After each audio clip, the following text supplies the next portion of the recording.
Spare me, human. I'll keep your bed warm. The alien warrior begged, kneeling before him.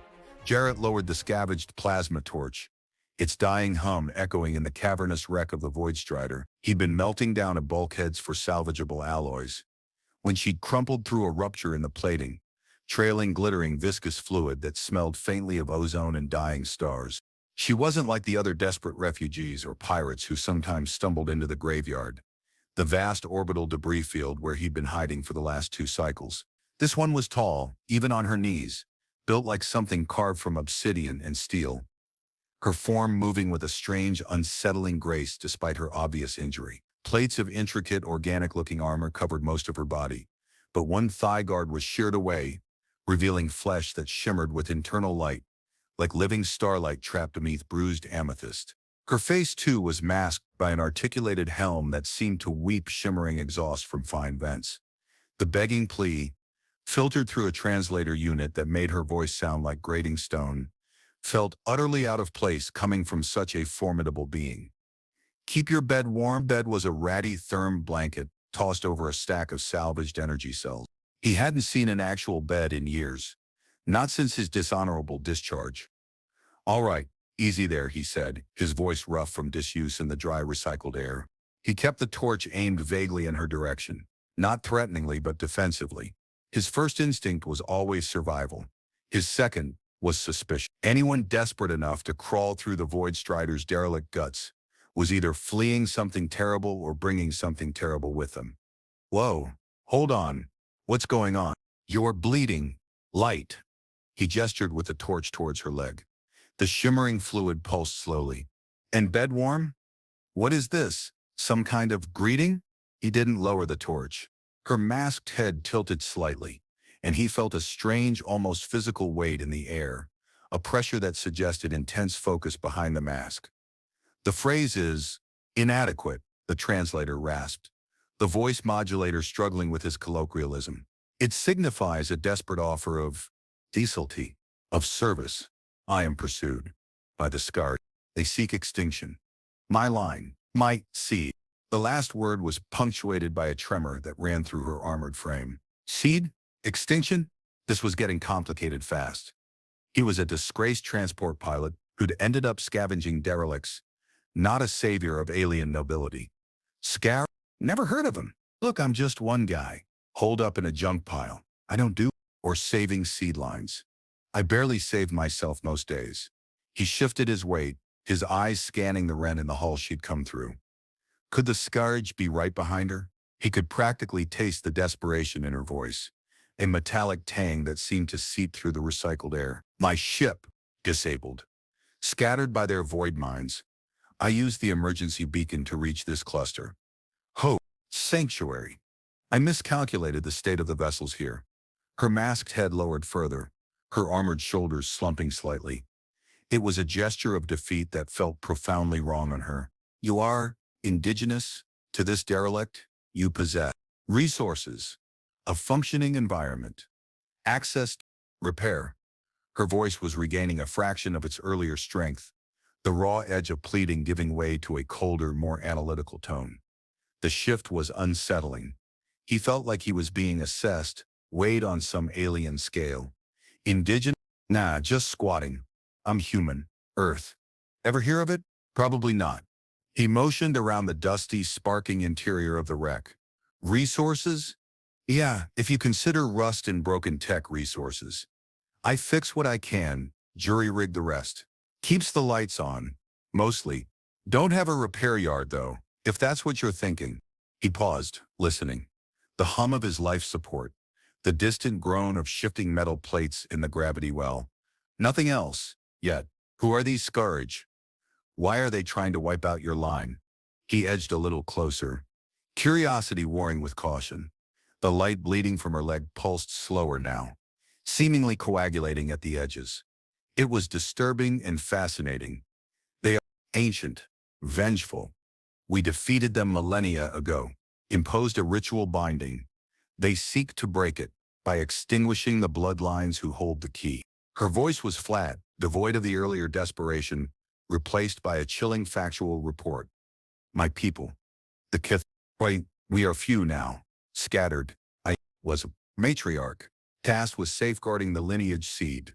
It is vulnerable. A flicker of something that might have been raw grief pulsed through the air, a telepathic echo that made the hairs on his arms stand up. Matriarch, lineage, seed. This wasn't just some random alien refugee. This was someone important, carrying something vital. And he was just Jarrett, the guy who couldn't even hold on to his military commission. Okay, hold on. Safeguarding a lineage seed? What is that? Is it? Jyoti, is it something I can help with? Because if it involves fighting ancient vengeful aliens, my resume is pretty thin on that. He tapped the side of the defunct torch. My combat experience is mostly trying to outrun space whales and dodge asteroid fields. And crashing. Lots of crashing. He needed more information before he committed to anything, especially something that sounded this existentially dangerous. He looked at her again, trying to gauge her injuries, the masked face hiding whatever emotion lay beneath. All right, you need help. I get it. But help doing what? What does this lineage seed need? And what do you need from me? Other than heating up a non-existent bed, she finally stirred, slowly, her armored form unfolding with a series of soft clicks and whirs. She rose to her full height, which easily eclipsed his by 1.5 feet. The bleeding light on her leg seemed to have congealed into a hard crystalline scab. The lineage seed is Spodius, the collective consciousness of the Cathar matriarchs, encoded. It requires specific conditions for renewal, a secure environment, and a conduit. Her voice was low, the translator unit now sounding less strained, more like a carefully controlled instrument. She stepped towards him, and Jarrett instinctively took a step back, holding the useless torch defensively. The sheer presence of her was overwhelming, a mixture of raw power and contained exhaustion. A conduit? He asked, his voice tight. What kind of conduit? Her masked face seemed to track his movement, though he couldn't see her gaze. A vessel capable of withstanding the resonance. Uniquely aligned, it is part of the ancient binding. The Scargi seek to break it by destroying all potential vessels. And my lineage holds the only living key. She paused, and the same strange telepathic pressure returned, stronger this time, filled with a sense of ancient responsibility and crushing burden. My calculations based on residual energy signatures from this sector indicate you are such a vessel. A resonance echo. She used the alien term and the translator stumbled over it slightly. A resonance echo. He blinked. A space garbage collector. You think I'm some kind of magical energy pipe? He scoffed, but there was a tremor in his voice.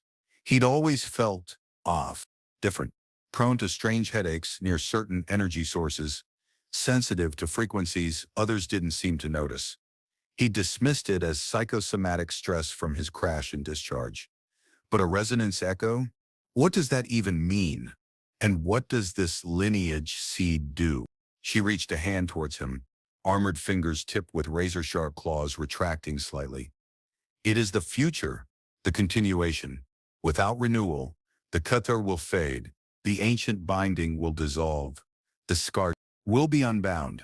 Her hand stopped mere inches from his chest. The conduit is required to anchor the resonance, to allow the seed to tensing again, to begin the next cycle. The ritual requires proximity, alignment, a merging of frequency. She didn't touch him, but he felt a prickle on his skin, like static electricity, only deeper, resonating within his bones. Merging of frequency? He swallowed hard. This was going from alien refugee to interstellar destiny way too fast. And this resonance, this ritual, what's the cost? For the conduit? Her masked head tilted again. The cost is bonding. The resonance echo is bound to the matriarch, culturally, ritually, for the duration of the renewal cycle. Perhaps permanently. It depends on the strength of the anchor. She withdrew her hand, and the strange pressure lessened, though the prickling on his skin remained. Bonding, like married to a giant space warrior who bleeds light and talks about seeds and resonance? His dry humor was his only defense against the sheer absurdity of the situation. You crash into my junk heap, ask to warm my non-existent bed as a sign of fealty. Tell me I'm a magic energy pipe for your civilization's future. And now you're saying I might get hitched? All because I apparently resonate in a way your space enemies hate? He ran a hand through his already messy hair. Yeah, no offense, but this sounds like the worst arranged marriage meet-cute in the history of the galaxy. The ritual is not a marriage, she corrected, her voice sharper now, less formal. It is a necessity, a biological imperative for the lineage seed, a cultural obligation for the matriarch, and now, apparently, a matter of survival for you, human Jarrett. She took another step closer, the injured leg holding her weight steadily. The light had vanished entirely now, leaving only a raw, dark scar visible beneath the torn armor. The air grew colder around them. The scars, they track the resonance. They seek to intercept any potential conduit before it can be anchored. They know I am here, or they will know soon. Her masked face turned towards the rent in the hull. A faint, distant tremor ran through the metal structure of the wreck. It wasn't the usual groan of settling metal. This felt different, deliberate. That tremor, he said, his humor evaporating instantly. He knew the sounds of the graveyard intimately. That was something arriving. Is that them? She nodded, a curt, sharp movement. They arrive, faster than anticipated. The seed is vulnerable outside its protected environment. It requires anchoring. Her masked gaze. He felt it was locked onto him. The ritual must be performed with the identified conduit. There is no alternative. Ritual. Now, he looked around the derelict, sparking control panels, piles of scrap, the gaping hole in the hull. Here, in my living room, he wasn't sure what this ritual entailed. But given her talk of merging frequency and bonding, he had a pretty good guess it wasn't a handshake. Look, I don't know what this resonance thing is or why I have it, but I'm not exactly trained for Whatever you're talking about. I could probably rewire a sensor array or patch a hull breach under fire, but acting as a biological imperative anchor, that's not in my skill set. He could feel the panic rising, cold and sharp. His past had taught him that getting involved, getting tied to things, only ever ended badly, especially when those things involved powerful, dangerous entities. Is there another way? Can we run? Can I hide you? He was grasping at straws. She radiated an absolute certainty that chilled him to the bone. There is no other way, she stated, her voice final. The Scourge will scour this sector. They will find the seed. They will destroy it, and they will destroy the conduit to ensure it cannot be replicated. She extended her hand again, palm facing him this time. A soft, internal light pulsed from her palm, matching the residual prickle on his skin. The ritual requires physical contact, a surrender of self to the resonance, to the bond. He stared at her hand, at the strange pulsing light, at the masked face that held no readable expression but projected an aura of immense, ancient power. The tremors outside were growing stronger. Close, metal shrieked somewhere in the distance. They were out of time. He was a disgraced soldier hiding from his past, and she was an alien queen fleeing the extinction of her race, asking him to merge his essence with hers in a derelict spaceship. It was insane. Physical contact? Surrender of self? Jarrett repeated, the words tasting like ash. This was it, the moment where his quiet, islet existence in the junkyard was shattered completely. He could refuse. He could tell her to find another resonance echo, whoever or whatever that was. He could try to hide, pray the Scourge didn't find him. But the look in her masked face, the palpable sense of desperation radiating from her, the growing shriek of metal that signaled the approaching enemy, it told him refusal wasn't really an option. Not if he wanted to live, and maybe, just maybe, his strange sensitivity, the thing he'd always thought was a flaw, could actually be useful. For the first time in years, a tiny spark of something other than cynicism flickered within him. All right, he said, his voice barely above a whisper. He looked at her hand, then up at her masked face. All right. What do I do? Her hand remained extended, steady as a rock, despite the worsening tremors. You accept the resonance. Allow it to flow through you. Do not resist the merging. It will be intense. Her voice was still flat, formal, but he sensed a flicker of something else beneath it now. A hint of anticipation, resignation. Intense, he muttered. Right. Sounds like a party. He took a deep breath, trying to push down the fear that threatened to engulf him. This wasn't like anything he'd ever faced. Not crashing, not getting court-martialed, not even running from the debt collectors who sometimes ventured out into the graveyard. This was fundamental, biological, alien. He reached out his own hand, calloused and grimy from scavenging, and placed it against her outstretched palm. As their skin met, the soft light emanating from her pulsed violently. A wave of energy slammed into him, not just physically, but everywhere. It was like every nerve ending in his body simultaneously woke up, screaming.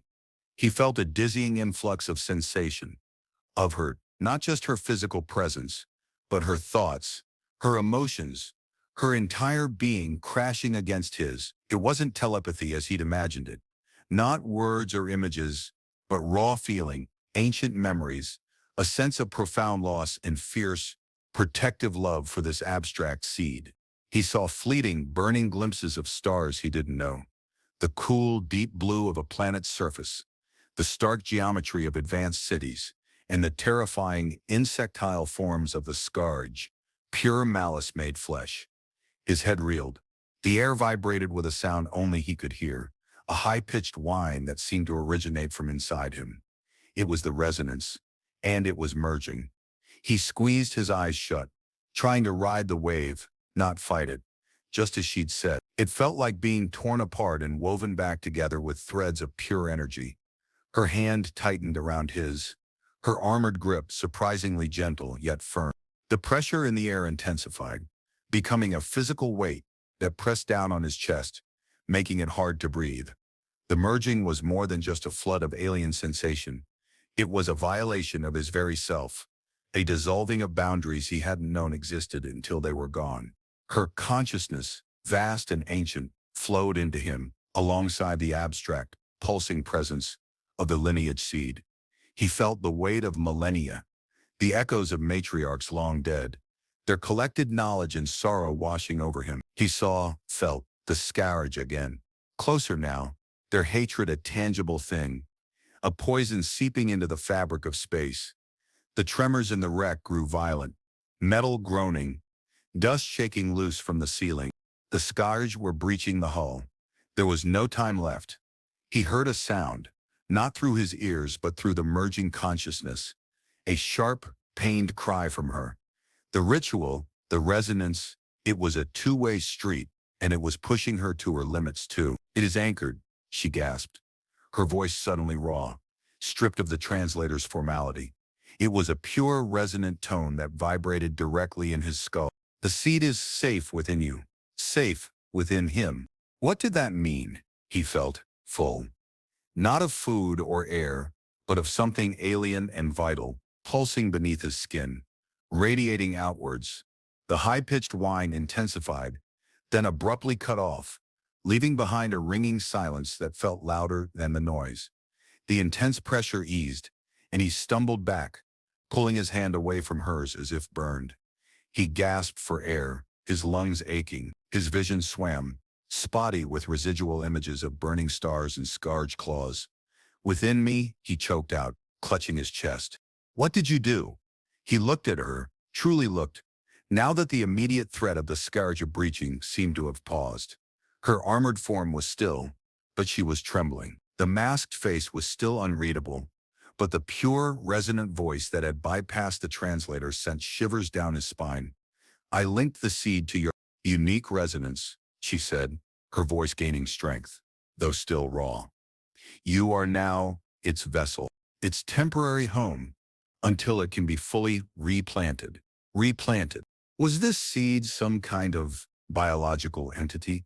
And the bonding? He asked, his voice rough.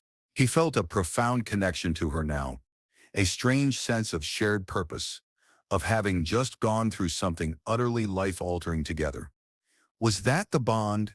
The bond is established, she confirmed, her masked face finally turning back to him. The ritual requires the matriarch to protect and nurture the conduit, until the seed is assured. protect and nurture. That sounded less like a marriage and more like childcare for an ancient alien civilization's essence. So, you're my babysitter now, he asked, the absurdity helping him regain some footing. Despite the earth-shattering experience he just had, the core of him was still the sarcastic survivor. And I'm carrying your baby. Proceed? She didn't answer his sarcasm. Instead, she raised her head, and her masked gaze swept across the wreckage around them. The Scourger will have felt the resonance anchor. They will come here. For you. For the seed. Her voice was low, dangerous. We must move. Now. She turned and moved towards a junction in the corridors. Her movements fluid despite her injured leg. He was less standing there, heart pounding, body buzzing with alien energy, the fate of an entire species somehow tucked away inside his own fragile human form. He had bonded with an alien queen in a junkyard, and now her ancient enemies knew exactly where to find them. This was not how he'd expected his day to go. He didn't hesitate for long.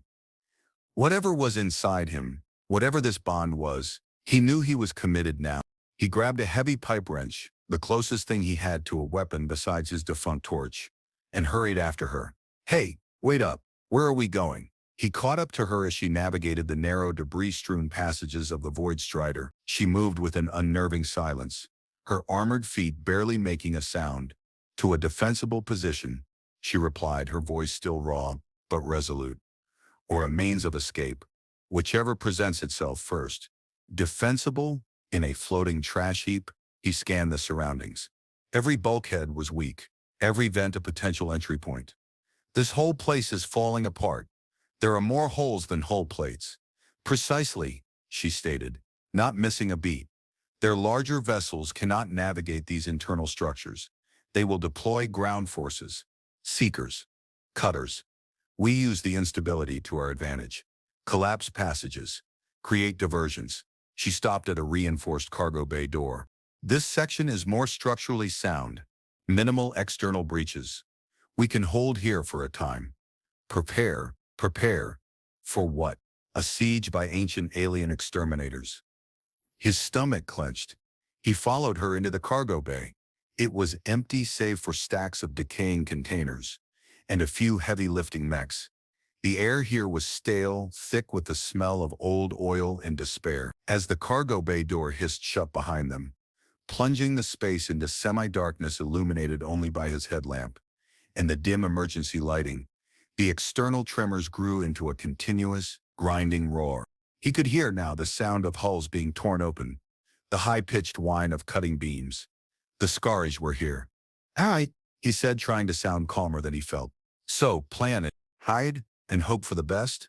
She moved towards a console set into the wall, her fingers moving over the unfamiliar interface with practiced ease. He saw glimpses of intricate, almost delicate alien script light up under her touch. Plan is to utilize the environment to inflict maximum attrition before they breach our defenses, and to keep the seed stable. She glanced back at him, and even through the mask, he felt the weight of her gaze. The bond required synchronization. Your emotional state impacts the seed. It requires calm, focus, calm, focus. He was about to be attacked by aliens he hadn't known existed an hour ago, while acting as a biological incubator for their ancient enemy's future. Calm felt like a foreign concept, right? Calm. Just another Tuesday. He leaned against a container, wrench in hand, and tried to regulate his breathing. He could still feel the faint echo of the resonance within him, a gentle pulse now, intertwined with his own heartbeat. It was weird. Profoundly weird. He looked at her working at the console, her armored form radiating competence and lethal grace. "So, I never got your name. Matriarch of the Seed and my temporary babysitter." She paused her work at the console, turning slowly to face him in the dim light. The translator was back online, her voice sounding formal once more, though still with that underlying resonance he now recognized. "My designation is Kalen, of the Grakthal lineage." She tilted her masked head slightly, a movement that somehow conveyed a question. "And your full designation, human Jarrett?" "Jarrett," he said simply. "Just Jarrett, no fancy lineage or designations. Just Jarrett." He shrugged. It felt insignificant compared to her ancient bloodline, and royal title. All right, Kalen. So what's the game plan? We barricade the doors and wait. Got any turrets in here, or are we going old school with wrenches and prayer? The grinding sounds outside intensified, punctuated by sharp metallic screeches. They were trying to cut through the cargo bay door. We prepare defenses, she said, her attention returning to the console. This vessel's security protocols are still partially active. I can reroute power, arm dormant systems, but some measures require manual activation. She completed a sequence on the console, and with a groan, heavy lockdown shutters began to slide down over the cargo bay entrance. That buys us minutes, not hours. She turned from the console, moving towards a section of the wall that seemed to shimmer faintly. The Scourge excel at overwhelming force. Numerical superiority. Our advantage is adaptation, utilizing the unexpected. She placed her hand on the shimmering wall section, and it dissolved, revealing a narrow passage that hadn't been visible before. It led deeper into the wreck structure, into darkness. This vessel contained experimental systems, defensive countermeasures hidden within the hull plating. I can access them, but they require activation from multiple nodes within the hull. She looked at him, and he felt that piercing, assessing gaze again. You possess agility, familiarity with this derelict's layout. Yeah, I've been crawling through this rust bucket for a while, he admitted. Know most of the main corridors, access tunnels, some of the less than stable shortcuts. Good, Kalen stated, her voice firm. I will guide you through the resonance. It is a secondary function of the bond, a means of coordination. She gestured towards the dark passage. We activate the nodes, then we face them. Together, together. The word hung in the air between them. It wasn't just about surviving anymore. It was about fighting alongside her, protecting the strange alien life force within him, protecting her. He felt a surge of something unexpected. Not courage exactly, but a fierce protective loyalty, born from shared vulnerability and the bizarre, sudden intimacy of the bond. All right, Kalen, he said, gripping his wrench. Let's go activate some nodes. He stepped past her into the dark passage. The air grew colder, and he could feel the resonance inside him vibrating, responding to her presence behind him, a silent promise of connection in the face of encroaching death. Navigating the inner passages of the derelict Void Strider was a nightmarish crawl through claustrophobic spaces and unstable structures. Kalen didn't physically accompany him. Instead, she guided him through the bond. It was a strange, disorienting experience. He felt her consciousness alongside his, a constant, nonverbal stream of directional cues, warnings, and strategic analysis. She highlighted weakened structural points she wanted him to collapse after passing through, pointed out hidden access hatches, and even seemed to anticipate where Scourge cutting teams were likely to breach next. It was like having a second brain, an alien one, intricately wired into his own. As he moved, the resonance within him pulsed, a constant, gentle thrum that seemed to grow stronger the closer he got to the activation nodes. He reached the first node, a small, glowing panel hidden behind a conduit access plate. Kalen's presence intensified, a focused intensity that guided his hand to the correct sequence of controls. As he activated it, a low thrum vibrated through the deck plates beneath him, and he felt a surge of power flow through the wreck. One defense online, 3 more to go. The scarred sounds outside were a constant, unnerving backdrop. The tearing of metal, the guttural clicks and chitters of their communication, the heavy thud of their armored boots hitting the hull. He could feel Kalen's anxiety through the bond, a sharp spike of worry every time the sounds drew too close to his location. He also felt her determination, a core of steel that resonated with the warrior he knew she was, beneath the masked facade.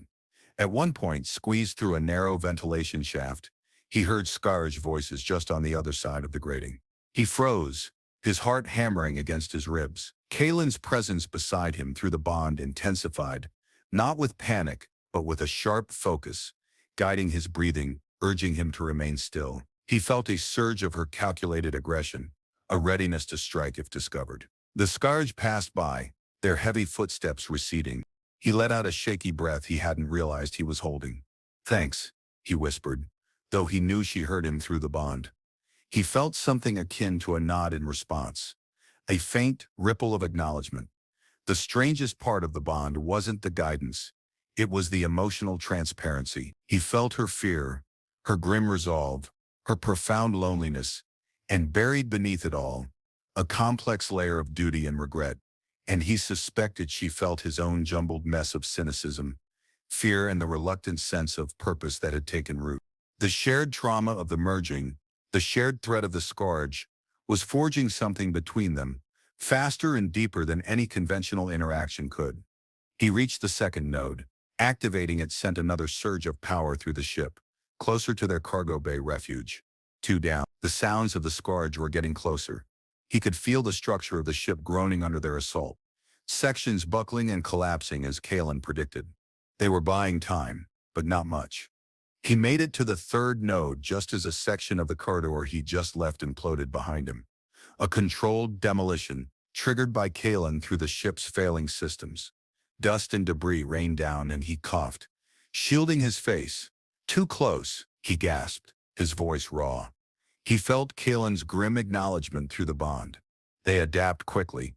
Her thought echoed in his mind, not as a voice but as a feeling, a cold assessment of the enemy's speed. He activated the third node. The power surge was stronger this time, closer. He felt the ship's structure hum with dormant energy, ancient defenses stirring. Only one node left. But the last node was in a section they predicted would be breached by the Scarba imminently. He could feel their presence, cold and predatory, closing in. He crawled faster, ignoring the scrapes and bruises, the strain on his muscles. His hand tightened around the wrench. He wasn't just running anymore. He was fighting in his own strange way, directed by the alien queen linked to his mind. He reached the junction leading to the final node's location. Ahead, the corridor was filled with acrid smoke and the unmistakable stench of scar biofluids. He heard their chitinous clicking and scraping sounds nearby. They were already there. They're at the last node, he sent through the bond. A raw thought pulsed directly at her consciousness. He felt her immediate frustration, sharp and cold. Can you evade, access the node without direct engagement? He peered through the smoke. He saw glimpses of their forms, spidery limbs and multifaceted eyes, tearing apart the interior. They were searching, methodically, destroying as they went. He couldn't just slip past them, not without a fight or a major distraction. No, he sent back. They're everywhere. Looks like they breached right on top of it. He braced himself against the bulkhead. He felt Kalen's strategic mind working furiously through the bond, assessing options, calculating risks. Alternative, create a diversion. Her intention was clear. Draw their attention away from the node. Long enough for you to activate it. A diversion? Against a squad of whatever these Scarjaw's things were? His single wrench suddenly felt very inadequate. How? He thought, trying to project the question through the mental link. I don't exactly have grenades. Use the environment, she projected back. Weaken supports, power conduits, create a collapse, or lure them right into his path? That sounded insane, but he felt her grim necessity, the weight of the lineage seed pressing on them both. One node, her thought came, overlaid with the faint, pulsing presence of the seed. The defenses need all four anchors. He took a deep breath. He was a disgraced soldier. He ran from authority, from responsibility. But he couldn't run from this. Not with the fate of a species and the strange life pulsing within him at stake. All right, he projected back, his resolve hardening. Tell me where. I'll lure them. He could feel Kalen's immediate focus shifting, scanning the structural schematics she somehow accessed through the wreck systems, highlighting points of weakness near the scourge location. There, she sent, focusing on a section of the corridor just past where the scourge were working. A junction, weakened support beams. If you can draw their attention there, trigger a collapse. It was a suicide run, pure and simple, but he felt the cold logic of it through the bond, the calculated risk versus the absolute necessity of activating that last node. Okay, he confirmed, gripping the wrench tighter. Here goes nothing. He took a deep breath and stepped out of the narrow passage into the smoke-filled corridor. He kept low, moving silently, using the debris as cover. He could hear the scourge clearly now, their clicks and chitters sharper, closer. He saw one of them, a nightmare of sharp angles and multiple limbs, ripping a panel off the wall with casual strength. Its head, vaguely insectile, snapped towards his location. They had sensors, sophisticated ones. He was exposed. They see you, Kalen projected instantly. A jolt of pure warning through the bond. Run, to the designated junction. He didn't need to be told. He broke cover, sprinting down the corridor towards the junction Kalen had indicated. Behind him, he heard a chorus of alien shrieks and the rapid clatter of multiple limbs pursuing him. They were fast, terrifyingly fast. He risked a glance back. They were gaining. He reached the junction, a mess of tangled wires and cracked support beams. He felt Kalen's urgent direction through the bond, highlighting the precise points he needed to hit. He swung the wrench with all his might, aiming for a key support beam. Metal shrieked in protest. He hit it again. The structure groaned, beginning to buckle. The scars were right on his heels. He could feel their predatory presence, their anticipation of the kill. He turned, swinging the wrench at another weakened point, pouring all his fear and adrenaline into the blow. The beam fractured, sparking violently. The ceiling above began to collapse, raining debris. Run! Kalen's thought was sharp, imperative. He didn't wait. He scrambled past the collapsing section just as the scars reached it. He heard their outraged shrieks, the crunch of falling metal and stone, hitting chitinous bodies. He felt a wave of chaotic energy through the bond, a mixture of Scar's pain and Kalen's grim satisfaction. He didn't know if he'd killed any of them, but he definitely slowed them down, bought himself precious seconds. He ran for the final node, which was now just ahead, visible through the smoke. He reached it, his lungs burning, his body aching. He didn't hesitate. Guided by Kalen's presence, he activated the final panel. This time the power surge wasn't just a thrum, it was a roar that reverberated through the entire wreck. Emergency lighting flickered on throughout the structure, accompanied by the whine of powering systems. He felt a surge of triumph through the bond, sharp and clear. All nodes activated. Kalen's thought was filled with a grim sort of elation. The hull defenses are online. He stumbled back from the panel, leaning against the wall, trying to catch his breath. The sounds of the scars were still there, their shrieks of frustration echoing down the corridor.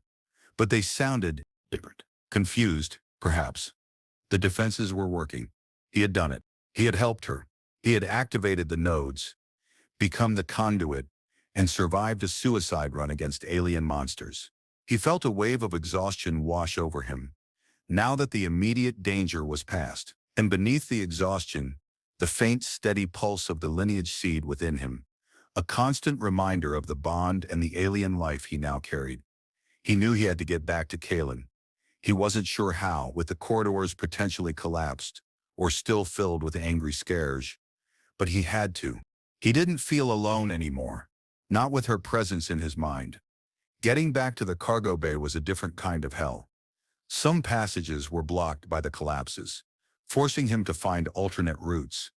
Kalen guided him through. Others were active kill zones, with newly powered defensive systems, energy nets, sonic emitters, and even localized gravity distortions, now engaging the Skaju who had breached the hull. He saw glimpses of the chaos through fractured viewpoints, the Skaju forms contorted by unseen forces, their screeches echoing in the sudden active silence between defensive pulses. He felt Kalen's ruthless efficiency through the bond, controlling the wreck's defenses like a weapon, using the environment to annihilate the intruders. She was a strategist, a warrior queen, and for the first time, he felt a sense of awe mixed with the fear. Finally, he reached the cargo bay door. It was still sealed, the heavy shutters locked down. He felt Kalen's presence directly behind the door, a wave of relief washing over him through the bond. He knocked on the metal. Kalen? It's me, Jarrett. I'm back. There was a moment's silence. Then the heavy shutters began to retract with a slow, grinding noise. The cargo bay was now brightly lit, emergency lighting at full power. Kalen stood waiting, her armored form still and imposing. The air around her seemed to crackle with residual energy from controlling the defenses. She wasn't masked anymore. The helm lay discarded on a nearby container. He saw her face. It wasn't human, not even close, but it was. Beautiful in a stark alien way. Complex, segmented features that shifted subtly as he watched. Eyes that seemed to hold the depth of the void, and skin that shimmered with the same faint light he'd seen bleeding from her leg earlier. She looked exhausted, her face etched with strain, but there was a new intensity in her gaze as she met his. "Jarrett," she said, her voice the raw, resonant sound he'd heard through the bond. No longer filtered by the translator. It vibrated deep in his chest, near where he felt the seed pulsing. "You succeeded." Despite the risk, he stepped fully into the bay, leaning against the now open doorframe, trying to catch his breath. "Yeah, well, you made it sound like the fate of the galaxy depended on it." He managed a weak grin. "Also, dodging space bugs is kind of my thing now." He looked at her unveiled face, and felt the strange connection between them. Stronger now than ever. The bond was more than just a shared mental space. It felt like their very essences were intertwined. "So," he said, pushing off the doorframe, "defenses are up. Scavenger, we're probably confused and angry out there. What now?" She stepped closer, her eyes fixed on his face. The shimmering light on her skin pulsed softly. "Now, the seed must be stabilized. The resonance must be harmonized. It is part of the ritual."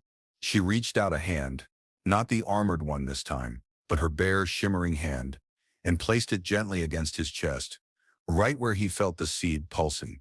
A jolt went through him, not painful this time, but intensely intimate. He felt her exploring, sensing the seed's presence within him, assessing its state. Her touch was cool and strangely soothing. "Harmonized?" he asked, his voice low. The intensity of her gaze, the physical connection, was making it hard to think straight. "How do we do that?" Her eyes, pools of shifting starlight, searched his face.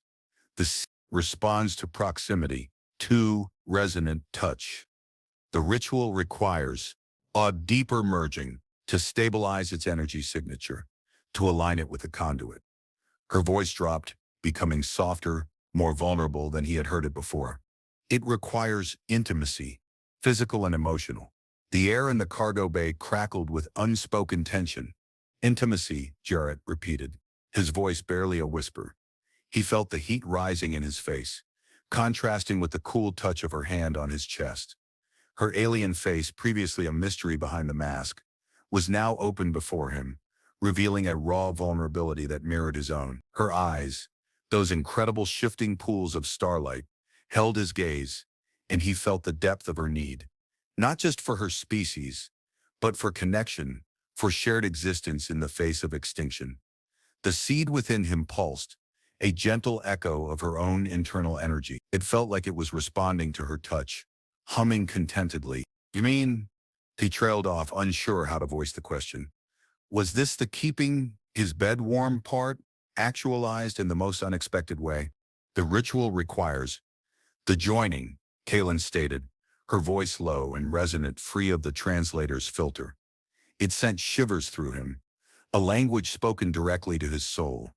The conduit and the matriarch must become one temporarily, to synchronize the seed's frequency with the anchor, to strengthen the bond. It is the final phase of the initial anchoring. She didn't shy away from the implication. Her eyes held a mixture of duty, resignation, and something else. A flicker of reluctant desire. He felt it through the bond too, a complex blend of biological imperative and something warmer, more personal, sparked by their shared ordeal. "The joining," he said, the words tasting strange on his tongue. This wasn't just about survival anymore. It was about something ancient, biological, and intensely personal, dictated by the needs of an alien species and the bizarre bond that now linked them. He looked at her, at the strength in her stance, the vulnerability in her eyes, the alien beauty of her unveiled face. He thought of the scourge, lurking outside, their hatred a palpable threat.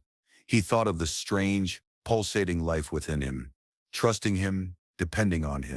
And he thought of Kaylin, the warrior queen who had dropped into his life, desperate and powerful, aching him for something he never could have imagined giving.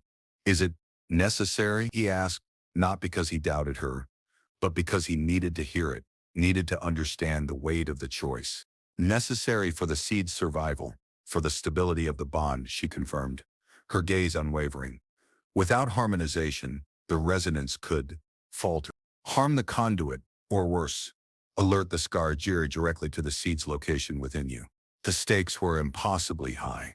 His life, the seed's life, the future of her species, and the method was this. A ritual of intimacy, born of desperation and ancient alien law. He felt a strange mix of fear and something else. A primal pull, a resonance that went beyond the bond, sparked by her physical presence, her unveiled face, the raw power and vulnerability she projected. He was human. He was alone. She was alien. She was alone.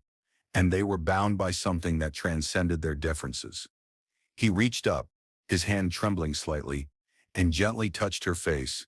Her skin was warm beneath his fingers, shimmering softly. "Okay, Kaylin," he said, his voice quiet but firm. "Then let's harmonize the seed." He pulled her closer, and she came willingly, her armored form pressing against his civilian clothes, the contrast stark and electric. The air thrummed with the combined energy of the seed, the bond and the rising tide of their shared tension. The joining ritual was unlike anything Jared could have ever conceived. It began with touch, her shimmering skin against his rougher human texture, exploring tentatively, then with growing confidence. The bond facilitated a deeper understanding, a bypass of verbal communication, a direct flow of sensation and emotion. He felt her awe at the foreignness of his body, his differing physiology, his strange lack of the shimmering light that was intrinsic to her species. He felt her clinical assessment give way to something warmer, a curiosity that bordered on fascination, and she felt his own overwhelming sense of the alien, the exquisite otherness of her form, the way her segmented features moved with subtle grace, the pure energy that radiated from her. As their physical intimacy deepened, the resonance within him pulsed faster, stronger, echoing the beat of her own internal energy signature. It was as if the seed itself was guiding them, urging them towards a perfect synchronization. Kaylin guided him, her movements precise, deliberate, yet imbued with a primal grace. There was no shame or hesitation in her. This was a necessary ritual, ancient and sacred, yet the underlying biological drive was undeniable, amplified by the bond. He felt the layers of the warrior, the queen, the strategist peel away, revealing the being beneath, ancient, yes, but also vulnerable, lonely and desperately in need of connection.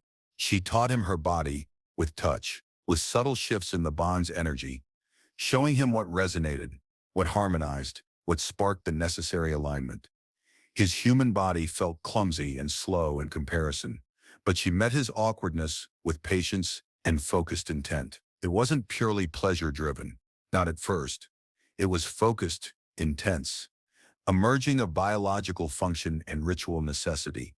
But as the resonance grew, as the seed within him pulsed faster, becoming a wild, joyful rhythm, something shifted. The necessity deepened into desire, mutual and overwhelming. The alien became intimately familiar, the differences celebrated rather than questioned.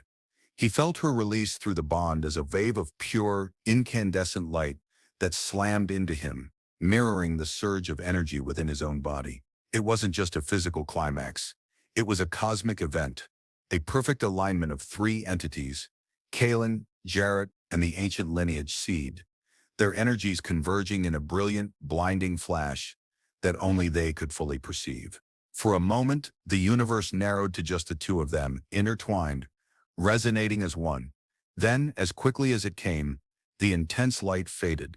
The wild pulsing of the seed settled into a steady, harmonious thrum, and the profound intimacy eased, leaving behind a quiet, echoing calm. They were still intertwined, their bodies pressed together, breathing heavily in the dim cargo bay, but the raw intensity had passed. The ritual was complete. The seed was harmonized, and their bond felt irrevocably, fundamentally changed. The silence that settled between them after the ritual was thick with unspoken emotion. Kaylin lay against him, her shimmering skin cool against his. Her breathing was deep and even. He could still feel the steady, harmonious pulse of the seed within him, a constant, gentle reminder of the connection they now shared. The raw, resonant language of the bond was quiet now, replaced by a comfortable intimacy that needed no words. He gently stroked her side, tracing the intricate patterns on her skin. She didn't pull away. After a long moment, she stirred, slowly disentangling herself from him. He felt a flicker of disappointment through the bond, subtle but definite. She stood, her posture still that of a warrior queen, but there was a new softness around her, a subtle shift in her energy. She looked down at him, and her alien eyes held a depth of emotion he hadn't seen before. Not just duty or resolve, but a quiet vulnerability, a dawning realization of what had just happened between them, beyond the ritual's necessity. It is stable, she said, her voice low, the resonance still present but softer. The harmonization was complete. She didn't elaborate on the personal nature of the experience. It was, for her, a ritual first and foremost, a biological and cultural imperative. But the look in her eyes told him it was more than that. For both of them, he pushed himself up, retrieving his discarded clothes. He felt different, not just the lingering physical sensations, but a shift deep within him, a sense of alignment he hadn't known he was missing. The cynicism that had been his shield for so long felt thinner now, the edges softened by the profound intimacy he had just shared. "Yeah, well," he said, pulling on his battered boots. "Glad I could contribute to galactic harmony." His dry humor felt a little forced now, a fallback defense. He looked at her, standing there magnificent and vulnerable in the dim light. "So, what happens now? With the sea and with us?" He gestured vaguely between them. The bond pulsed gently in response to the question. "The seed requires continued stability." Kaelin replied, her gaze distant for a moment, looking out at the sealed cargo bay door, towards the sounds of the Skari, now more sporadic, less frantic. "It must be transported to a protected Cathar world, where it can be fully yet replanted in a secure matriarchal creche." Transported? He was the vessel. That meant he had to go too. "And until then," he asked. She met his gaze again. "Until then, you remain the conduit, protected by the matriarch." Her eyes searched his, and he felt a wave of complex emotion through the bond. Responsibility, obligation, a hint of something that felt like possessiveness. "Our bond, it is not merely ritual now, Jared," she stated, her voice dropping to a near whisper. "It is symbiotic. The seed relies on your resonance, and we relied on each other to survive, to complete the ritual." She took a step towards him, reaching out a hand again, this time not with ritual intent, but with something more hesitant, more human in its vulnerability. "We are linked, beyond the needs of the seed. Shared experience, shared trauma, shared survival, shared mind-blowing intimacy." Yeah, they were definitely linked. Kaelin reached out and gently touched his face, her alien hand cool against his skin. He leaned into the touch, the simple physical contact sparking a warmth that spread through his chest, settling near the steady pulse of the seed. "The scar, they will continue to hunt us," she said, her voice low, the raw resonance of physical caress. "They know the seed is anchored. They will seek to sever the bond, to destroy you." Her gaze was intense, protective. "We must leave this place. It is no longer secure." He nodded. He felt the truth of her words through the bond.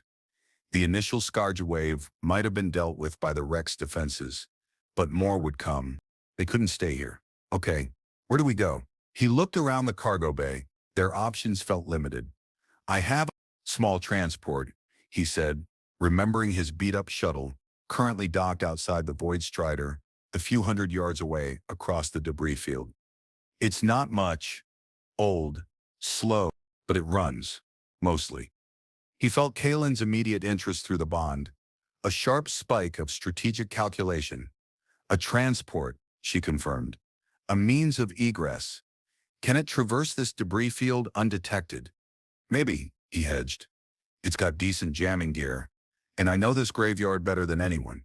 Can fly it blindfolded, almost. Stick to the deep layers, the dense clusters. Might be able to mask our thermal signature in the ambient radiation. It was a long shot, but it was their only shot. It is preferable to remaining here, she decided. We prepare the transport. Depart immediately. She moved towards a sealed locker embedded in the wall, slicing it open with a focused beam from her fingertip. Inside, she retrieved a smaller, more compact version of her armor, sleeker and less bulky, and a collection of strange alien devices. My personal gear, she explained, securing the items to her new armor. Emergency supplies, short-range comms, and a weapon. She selected a staff-like weapon that seemed to absorb the surrounding light. It felt ancient and powerful, even from a distance. He felt a surge of relief. He was good in a pinch, but he was no warrior. She was. All right, he said, retrieving his wrench. Lead the way. He looked at her, fully armored again, the mask back in place, obscuring her beautiful alien face. But he'd seen her. He'd felt her. And the bond, the shared consciousness, meant she wasn't truly hidden from him anymore. They were ready to leave the junkyard, to face whatever came next. The threat was still immense, the stakes impossibly high, but they weren't alone. They were bound. Navigating the debris field in his ancient shuttle felt both terrifying and exhilarating.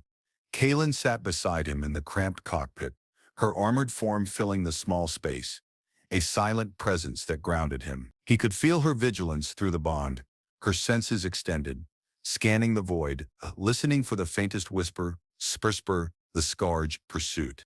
He flew on instinct, weaving through the tangled mess of derelict hulls and shattered asteroids, relying on his years of experience. Scavenging this very graveyard, the jamming system whined, hopefully masking their energy signature. The hull defenses of the Void Strider, still active under Kaylin's remote control, were creating chaos behind them, drawing Scourge attention, buying them time. The resonance within him was a low thrum, a steady beat that seemed to synchronize with the hum of the ship's engines. It felt less like a burden now, more like a part of him, a silent passenger sharing his journey. He felt Kaylin's presence beside him, not just through the bond, but physically, her warmth radiating through her armor, the subtle shift of her weight in the co-pilot's seat. It was a strange, sudden domesticity born of shared danger and ritual intimacy. Are you comfortable? He asked, breaking the silence. The question felt mundane after everything they'd been through, but it was the only thing that came to mind. She turned her masked head towards him. Comfort is irrelevant, she stated, her voice the formal translator again, though he could still sense the resonant warmth underneath. Survival is paramount. He felt her amusement through the bond, faint but present at his very human concern for comfort. Right, he muttered, a small smile playing on his lips. Just checking. Not used to having a queen in my passenger seat. The shuttle shuddered as he nudged it past a massive, tumbling chunk of a former dreadnought. He glanced at her, at the masked face that hid so much, yet revealed everything through the bond. He wondered what she thought of him, the human who was now the vessel for her species' future, the unexpected partner in her desperate flight. He felt her assessing him constantly through the bond, weighing his strengths and weaknesses, his resilience, resonance. He also felt her quiet respect for his ability to navigate the treacherous graveyard, a grudging acknowledgement of his unexpected competence. You know this space intimately, she stated, a flicker of genuine curiosity in her tone. It is impressive for a scavenger.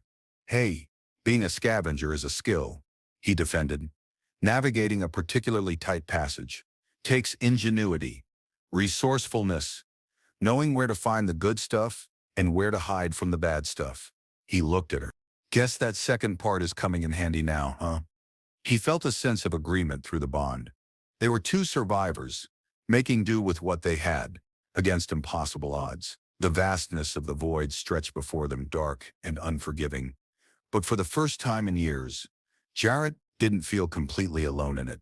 He had a passenger, a queen, a warrior, a guardian of a cosmic seed, linked to him by fate and ritual.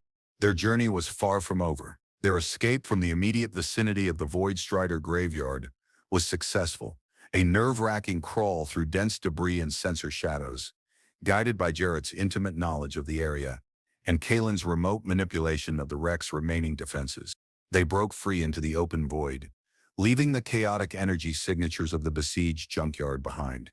The Scourge pursuit wouldn't be immediate or certain, but Kalen estimated they had hours, perhaps a day or two at best, before the enemy adapted and picked up their trail. They were running blind, hoping to find refuge or aid before the ancient hunters caught them. In the quiet hum of the shuttle's engines, with the stars stretching out before them, the reality of their situation settled in.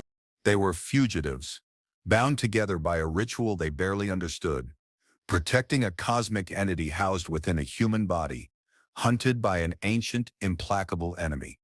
"So," Jarrett said, breaking the silence after hours of tense flight, "where exactly are we going? You mentioned a protected Cathar world. Do we have coordinates? A destination?" Kalen was silent for a moment, her masked head turned towards the main viewport. "My vessel was destroyed before I could transmit our location," she stated, her voice flat. "The lineage seed transmits a faint signature when anchored, but it is difficult to pinpoint without amplification. Contacting any surviving Cathar enclaves will be challenging, risky, challenging, and risky." Right. That was becoming the theme of his life. "So, we're flying blind, hoping we stumble across a Cathar planet?" He ran a hand over his face, tired. "There are vast stretches of uncharted space out here, Kalen. We could fly for decades and never find anything." "Internal navigation systems contain star charts," she offered.